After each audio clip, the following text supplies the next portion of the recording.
BJP नेता तेजिंदर बग्गा कुरुक्षेत्र से दिल्ली वापस लाया गया। दिल्ली के डीडीयू में उनका मेडिकल चेकअप कराया गया। बग्गा की गिरफ्तारी के बाद हरियाणा, दिल्ली और पंजाब पुलिस के बीच हाई वोल्टेज ड्रामा देखने को मिला। पंजाब पुलिस कानूनी प्रक्रिया की बात कहती रही, लेकिन बग्गा को पंजाब नहीं ले जा पाई। सुबह दिल्ली से बग्गा को गिरफ्तार करके पंजाब ले रही पुलिस को हरियाणा के कुरुक्षेत्र में रोक दिया गया। दिल्ली पुलिस के कहने पर हरियाणा पुलिस ने पंजाब पुलिस को रोका। बग्गा के पिता ने दिल्ली में तेजिंदर सिंह के अपहरण की रिपोर्ट दर्ज कराई थी, जिसके बाद हाई वोल्टेज ड्रामे के बीच हरियाणा पुलिस ने बग्गा की कस्टडी दिल्ली पुलिस को दी।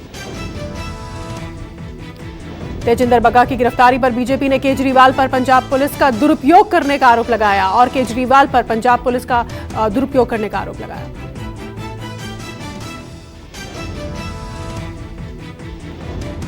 तेजिंदर बग्गा की गिरफ्तारी पर आम आदमी पार्टी ने कहा, हमने बदले की कार्रवाई नहीं की। आम आदमी पार्टी के प्रवक्ता सौरभ भारद्वाज ने तेजिंदर बग्गा के इतिहास को दागदार कहा।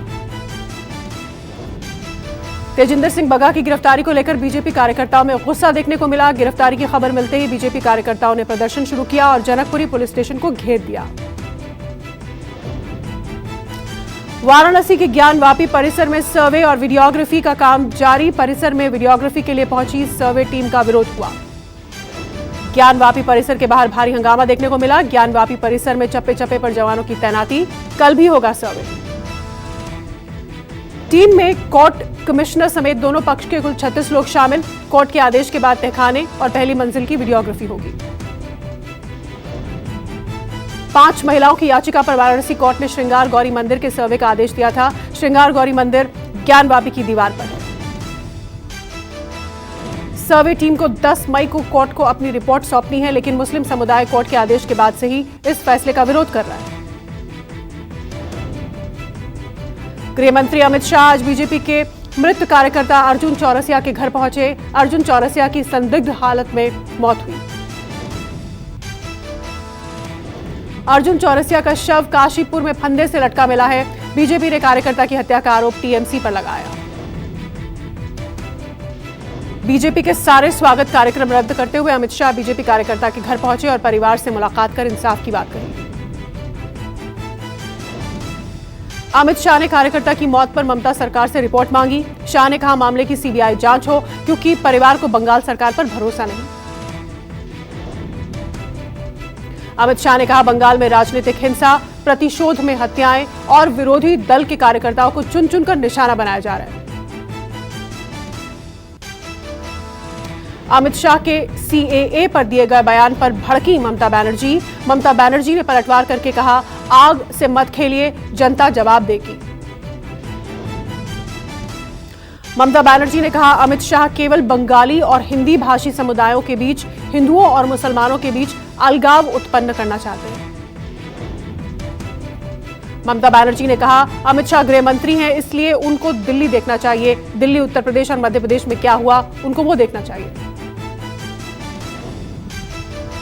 अयोध्या दौरे पर पहुंचे यूपी के सीएम योगी आदित्यनाथ ने विकास कार्यों का निरीक्षण किया। उन्होंने अयोध्या धाम में चल रही विकास की योजनाओं का निरीक्षण किया। योगी आदित्यनाथ ने टेढ़ी बाजार पर मल्टी पार्किंग और ओवरब्रिज का भी निरीक्षण किया। अयोध्या धाम रेलवे स्टेशन रोड पर निर्माणाधीन शॉपिंग कॉम्प्लेक्स का भी निरीक्षण किया।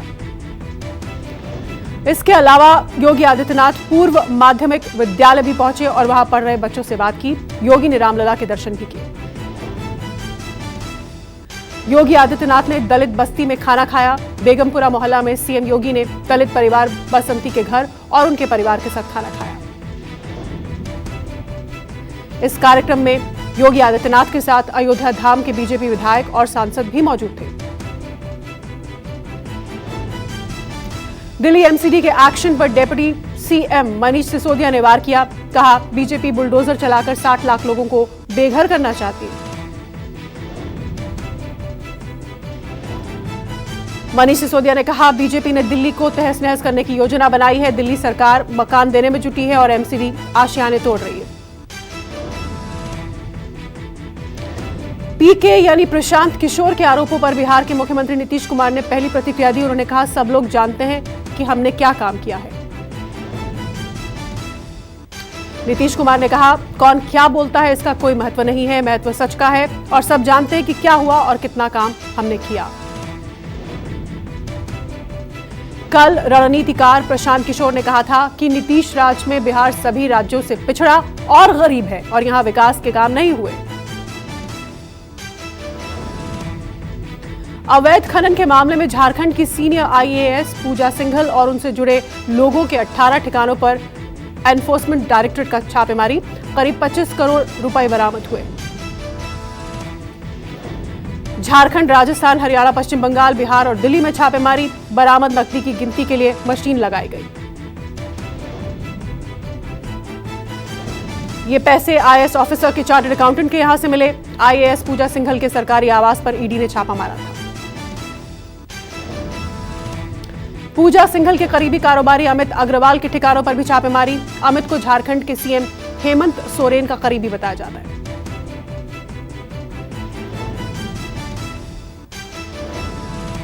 आदि गुरु शंकराचार्य जयंती को लेकर दिल्ली के कॉन्स्टिट्यूशन क्लब में संगोष्ठी का आयोजन किया गया। कार्यक्रम में गोवा के मुख्यमंत्री प्रमोद सावंत और पूर्व चीफ जस्टिस रंजन गोगोई ने शिरकत की। पूर्व चीफ जस्टिस रंजन गोगोई और गोवा के सीएम ने आदि गुरु शंकराचार्य के बताए रास्ते पर चलने की बात करी। शंकराचार्य जी ने 4 मठों की जो स्थापना की, मैं तो शुद्ध राजनीति का कार्यकर्ता हूँ, इसलिए आध्यात्मिक धार्मिक किसी विषय पर बोलने का अधिकार नहीं है। उसका पूरा ज्ञान रखते हुए मैं अपनी बात रखने वाला।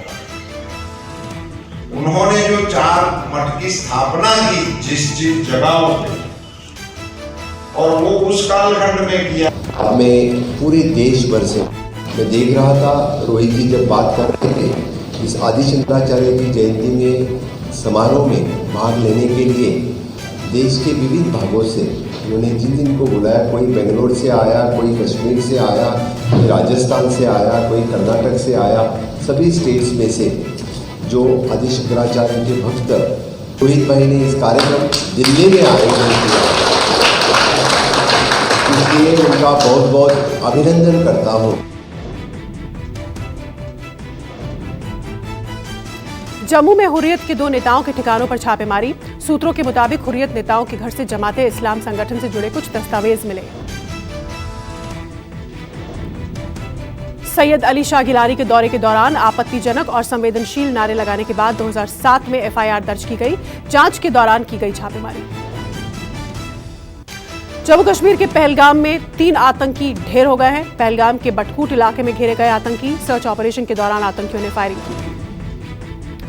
फायरिंग के बाद सुरक्षा बलों ने आतंकियों को घेरा। मारे गए आतंकियों में हिजबुल का एक कमांडर शामिल है।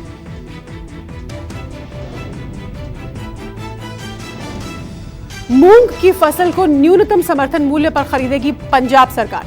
भगवंत मान ने आज बड़ा ऐलान किया। भगवंत मान ने कहा, मूंग की दाल की फसल पर एमएसपी का ऐलान करते हैं, इसलिए जो किसान अपने खेत में मूंग की फसल उगाना चाहते हैं वो कर सकते हैं। भगवंत मान ने बयान जारी कर कहा, मूंग की फसल 55 दिन के अंदर तैयार हो जाती है, हमारे पास वक्त है। उसके बाद किसान धान की 126 और बासमती की फसल उगा सकता है। लाउड स्पीकर पर इलाहाबाद हाईकोर्ट ने बड़ा फैसला लिया है। हाईकोर्ट ने कहा, अजान के लिए मस्जिदों में लाउडस्पीकर का इस्तेमाल मौलिक अधिकार नहीं है। इलाहाबाद हाईकोर्ट से लाउडस्पीकर का इस्तेमाल किए जाने की इजाजत मांगते हुए याचिका दाखिल की गई थी। याचिका बदायूं की नूरी मस्जिद के मुतवल्ली ने दाखिल की थी। दिल्ली में विधायकों की सैलरी बढ़ेगी। सैलरी बढ़ोतरी के बाद हर महीने दिल्ली के विधायकों को 54,000 की जगह 90,000 रुपए मिलेंगे।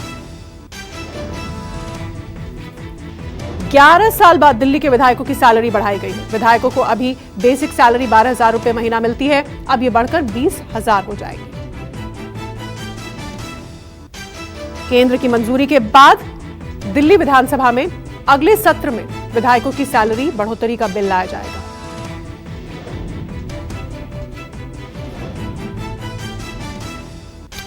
हिमाचल प्रदेश। हिमाचल पुलिस कांस्टेबल भर्ती के पेपर लीक के मामले की जांच के लिए एसआईटी गठित। अब नए सिरे से होगा टेस्ट। 7 से 8 लाख रुपए देकर पहले ही पेपर लीक हुआ। पुलिस ने अब तक 4 लोगों को गिरफ्तार किया। इस मामले में 3 अभ्यर्थियों ने परीक्षा में 90 में से 70 मार्क्स हासिल किए थे। शक होने पर अभ्यर्थियों से पूछताछ की गई। हिमाचल प्रदेश की सरकार पुलिस भर्ती पेपर लीक मामले में चौतरफा घिरी। कांग्रेस ने जयराम सरकार पर भर्तियों को लेकर गंभीर आरोप लगाए। मुकेश अग्निहोत्री ने कहा कि 74,000 युवाओं ने पुलिस की लिखित परीक्षा दी। मामले की जांच एसआईटी को नहीं बल्कि सीबीआई को देनी चाहिए। आज शुभ मुहूर्त में खुले केदारनाथ धाम के कपाट। सुबह 6:25 पर रावल भीमा शंकर लिंग ने पौराणिक परंपरा और विधि विधान के बाद बाबा केदारनाथ धाम के कपाट खोले। कपाट खुलने पर पीएम मोदी के नाम से की गई पहली पूजा। केदारनाथ धाम खुलते वक्त उत्तराखंड के सीएम पुष्कर सिंह धामी मौजूद थे। सीएम धामी ने केदारनाथ मंदिर में दर्शन किए। कपाट खुलने के मौके पर केदारनाथ धाम में हजारों श्रद्धालु थे। केदारनाथ मंदिर को करीब 15 क्विंटल फूलों से सजाया गया था। कोरोना के चलते पिछले 2 साल से श्रद्धालुओं के लिए नहीं खुला था कपाट। केदारनाथ में रोजाना दर्शन करने वालों की संख्या तय। रोज 12,000 श्रद्धालु दर्शन कर सकेंगे।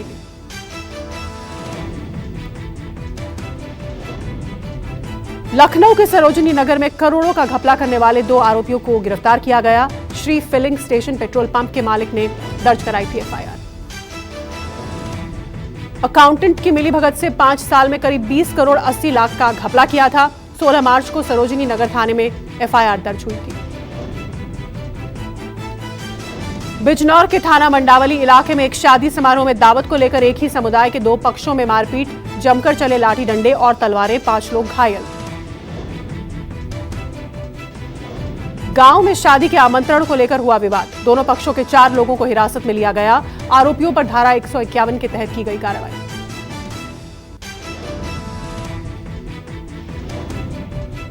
नवी मुंबई की पावने एमआईडीसी में लगी आग ने भीषण रूप धारण किया। रबर कंपनी में लगी आग अब तक करीब 8 कंपनियों तक पहुंची। आग की वजह से कई किलोमीटर तक धुआं फैल गया। आग बुझाने के लिए अग्निशमन दल की करीब 20 गाड़ियां आग बुझाने में लगी। आसपास की कंपनियों में काम करने वाले लोगों को तत्काल प्रभाव से छुट्टी देकर घर भेजा गया। दूसरी कंपनियों के करीब 6 गोदाम आग की चपेट में आए। यूपी के बाराबंकी में कार्य योजना समिति की बैठक के दौरान जमकर चले लात और घूं से ग्राम प्रधान और बीडीसी के बीच मारपीट का वीडियो वायरल। बीडीसी ने की थी गांव में लगे हैंडपंपों में मोटर लगने की शिकायत। भड़के प्रधान ने अपने समर्थकों के साथ बीडीसी पर हमला बोला। देश में कोरोना संक्रमण और बढ़ा। एक दिन में 3,500 से ज्यादा नए मरीज। स्वास्थ्य मंत्रालय के मुताबिक एक दिन में 27 लोगों की जान गई। सक्रिय मरीजों का आंकड़ा 19,688। दिल्ली में कोरोना ने बढ़ाई चिंता। बीते 24 घंटे में आए 1,656 नए मरीज। विदेश जाने वाले लोगों के लिए राहत वाली खबर। 9 महीने पहले भी विदेश जाने वाले लोग प्रिकॉशन डोज देने पर चर्चा। सूत्रों के मुताबिक बूस्टर डोज को लेकर जल्द फैसला लिया जा सकता है। सूत्रों के मुताबिक एनटीएजीआई ने विदेश जाने वाले लोगों को लेकर जल्द ही प्रिकॉशन डोज की सिफारिश की है।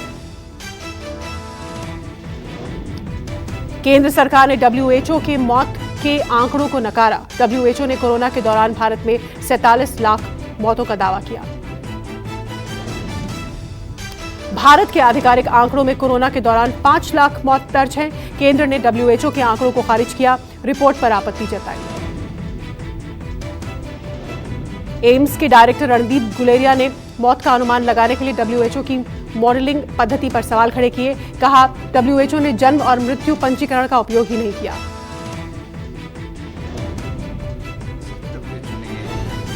मैथमेटिकल मॉडलिंग की है, वही क्वेश्चनेबल डेटा है, क्योंकि उसमें कुछ हेयर से एविडेंस है, कुछ डेटा उन्होंने यहाँ से लिया गया, कुछ मीडिया से लिया है। जब आपके पास रोबस्ट ऑथेंटिक डेटा नहीं है तो आपकी मॉडलिंग जो है वो ठीक नहीं हो सकती। आईसीएमआर के डीजी डॉक्टर बलराम भार्गव ने कहा, डब्ल्यूएचओ के पास भी कोविड से हुई मृत्यु को परिभाषित करने का कोई पैमाना नहीं था। हमने डेटा से निष्कर्ष निकालकर आंकड़े दिए। नीति आयोग के सदस्य वीके पॉल ने डब्ल्यूएचओ की रिपोर्ट को गलत बताया। कहा, आंकड़ों और तर्क संगत दलीलों के साथ डब्ल्यूएचओ को रिपोर्ट सही करनी चाहिए।